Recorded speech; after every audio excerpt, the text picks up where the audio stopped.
Travis Holmes with BigCatCountry.com, Fans First Sports Network, and the Duval Dive here with another update, man. So the New England Patriots have reportedly hired Mike Vrabel as their next head coach, kind of breezing through the process after interviewing Pep Hamilton and Byron Leftwich as their Rooney Rule, candidates, we'll call them.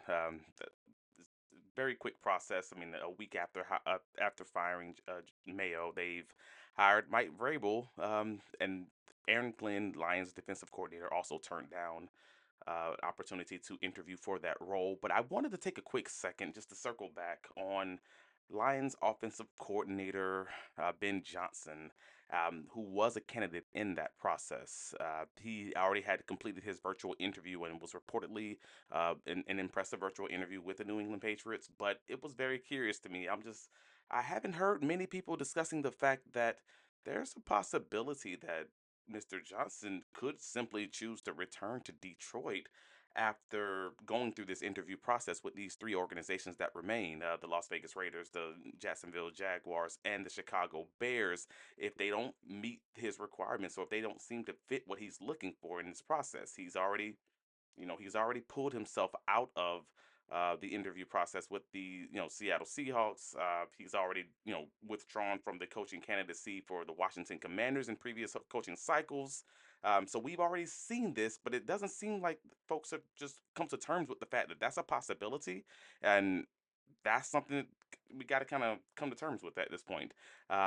It's just very interesting to me because I feel like as much as this stinks, and a lot of fan bases at the end of this interviewing cycle are going to be pissed at Ben Johnson. Let's just call it 100 fans are going to always fan. Ben Johnson is the working class.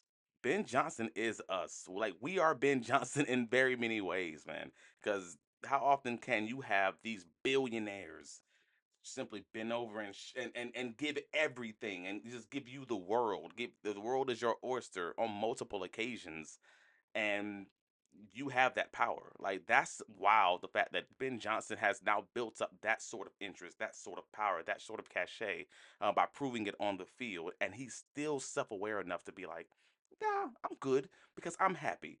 Because I don't want to be one of those coaches who gets hired and then 3 years later they're out of the league, or 3 years later they're a position coach in college because they were handcuffed to the wrong general manager, or they were handcuffed or in a shotgun marriage to the wrong organization, or they just didn't pick the right situation as far as the quarterback and the roster and the combination of things. So it's just, and that man says, "Hey, I'm happy living in Detroit.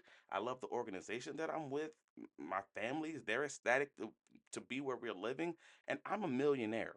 I'm very comfortable doing what I'm doing right now, and another coaching position will be available when I want it to be available." Like, that kind of confidence is wild and it's crazy, and it should be something. It's something to be, it's something to be placed on a hierarchy. Like, we all should kind of operate in that way.